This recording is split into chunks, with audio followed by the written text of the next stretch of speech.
The Dominican Republic came into the WBC as heavy favorites to destroy most everything in their path, and they opened their play by doing just that versus Nicaragua, breaking out late in the contest with the help of home runs from Junior Caminero, Julio Rodriguez, and O'Neal Cruz to win 12-3.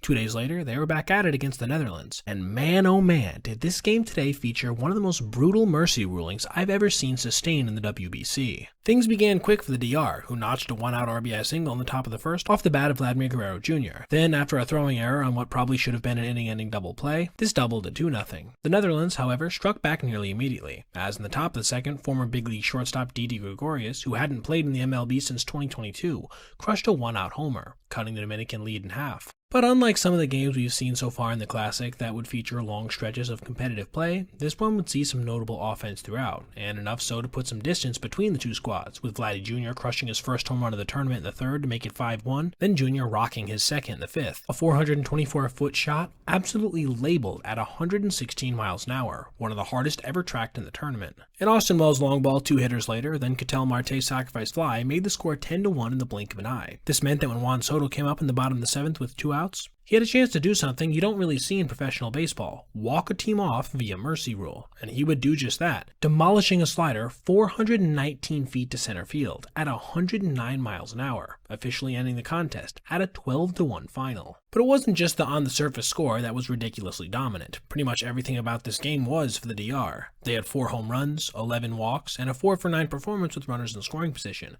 On the hill, they struck out 11 batters while giving up just 1 base on balls, 5 total hits, and that 1 run. And lastly, they managed to register 8 batted balls over 100 miles an hour in just 6 2/3 innings worth of at-bats. They are at this point really looking like a team that could win it all by tournament's end, and it will be fascinating to see them collide with some of the bigger juggernauts at some point in the future. Alright everybody, if you made it this far, I appreciate you watching, and if you did, consider checking out any of these other videos on your screen right now for other content just like this. Also, if you ever see anything you'd like to see me detail in a video, feel free to reach out to my email, basebpoet@gmail.com, and if I end up using your idea, I'll give you a shout out. Thanks for watching. Have a great rest of your day.